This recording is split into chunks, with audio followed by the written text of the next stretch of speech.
He's dangerous. He's got dynamite in both fists. This is a big fight for boxing fans all around the world. How to exploit Joe's weaknesses and recognise his strengths. Frank Warren suggested that the winner of this fight will go on.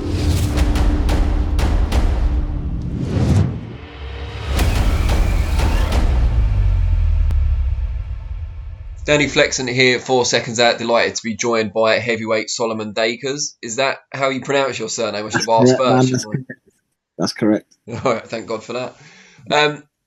Main reason we're going to be talking to you, of course, is because in recent weeks, months, you've been in the camps of both Joe Joyce and Daniel Dubois ahead of their massive fight on Saturday night. But before we get into all that, I want to know a little bit more about you. And I believe you started boxing quite late on. I mean, you dabbled in it earlier, but you started it, took it seriously quite late on after a long time in rugby. Is that right? Yeah, that's right. Competitively, I started, at 20 when I had my actual first, amateur bout. I did a bit when I was 15, just training at the club, same amateur club I ended up boxing for. But I played a lot of rugby, played semi-professional rugby coming out of school as well. So that was more my focus then. And I did the boxing and rugby for a bit before I fully switched over to the boxing. I have to ask, because you obviously progressed very quickly. You ended up part of the GB setup, of course, and won national titles. So does having a background in another sport, because you're already an athlete, does that help the transition?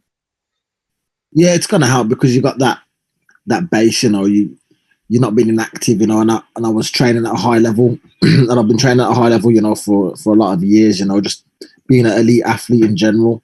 So that's always going to help the transition. Then you've got to really, the switch over is more of a skill thing than a physical one. How long were you on the GB squad for? About 3.5, coming up to 4 years. Now when I've just turned over, just under 4 years. Were you getting regularly picked to go to the major international tournaments, or were you kind of behind other people in the pecking order? Because I'm trying to kind of establish why ultimately you decided to turn over. Yeah, well, I got on the squad obviously 4 years ago, and Fraser Clark was on the squad, a long time before me. So he had the the first draw for all the major tournaments sort of thing, But I was just improving, going to the tournaments I could get, and just getting myself medals at those tournaments, doing what I can control myself really. And was the fact that the Olympics got delayed by a year this year, was that a part of your decision to turn pro, in that you knew that obviously Fraser was going to get the first chance of qualifying regardless, but it's an extra year to wait for that to happen, and an extra 5 years before the next Olympics? Yeah, exactly that. It was waiting a year for, an opportunity that might not even be there for me anyway. So in terms of me turning over, it was just a no-brainer. I wasn't going to waste another year of my life. Not waste a year of my life, but waste a year of my boxing career. I'm not waiting on something that's out of my control. So I just wanted to, take things by my own control and get cracking. And in the spirit of getting cracking, what made you sign with SJAM Boxing as your management team? Yeah, well, Sam, he'd been speaking to me for, a good while before I was even going to turn over. And, he built a bit of a relationship by talking to me, got to know me a bit and speaking to him, and he's doing good business as well. And I've seen him with his fighters like Joyce, obviously, is the main one. And he was, he was getting a good reputation, and I thought, going with him was a good choice, and after speaking to him for quite a while. I'm just checking my phone because you reminded me of something. Sam Jones, I went to GB squad to do a shoot about 6 months ago, and he told me just after that there were 2 GB boxers he was interested in signing. It just reminded me, because I had a look back now. It was back in May. Oh, yeah. You were obviously one of them. I can't say who the other one was because they're still at GB, but you were definitely one of them. So it's great that he's followed through on that as well. Definitely. I haven't even mentioned that to him, but yeah, that's brilliant. When do you think the debut is going to be? Because obviously that's highly anticipated now. Yeah, I think January. We should be looking at the end of January, hopefully. Just kind of literally this week or next week, type of promotional deal. That should be a big announcement coming, and then get a date for January. And as you progress so quickly after transitioning from rugby, do you think it will be a similar thing going from the amateurs, where you've obviously got international experience, high level experience in the gym as well, as a pro? Do you think you'll be able to be moved quite quickly?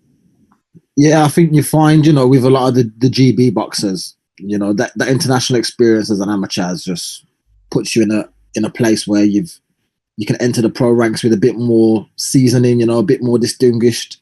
It's an experience, that's the top quality level. So, we're still gonna, take the time that whatever the management and my coaches say, but I'm ready. I've experienced a high level of boxing, so I'm gonna be more ready for when I get to that high level. And who's training you as a pro? Is it still your amateur team, or have you got a new trainer? I've got my one amateur coach, Richard Heritage, who's coming along, but I've also moved over to Max McCracken, who trains the Yafai brothers, and I'm going to be he's going to be my main coach, and he's in Birmingham as well, so it's good to keep it local. And before we get on to Dubois, Joyce, you've sparred Anthony Joshua as well, is that right? Yeah, sparred plenty of times over the years, being on GB. Yeah. And what have you learned from that? What can you tell us about that experience? Learned loads, obviously I've been sparring in my GB squad, and he's a world champion, unified world champion, so can only learn from those spars, just being always little things improving, all the time, just picking up on little things each spar, and over time they're just small adjustments and such that you make. And having sparred him, as you said, over the years, have you seen notable improvements in his skill set as well?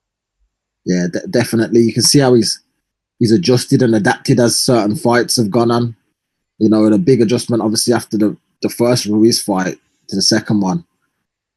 He's adapting his boxing style a lot. You can see he's a bit more learning the boxing side of things instead of outgunning everyone. His boxing ability and IQ. He had the ability, but his boxing IQ and ring generalship's really improving.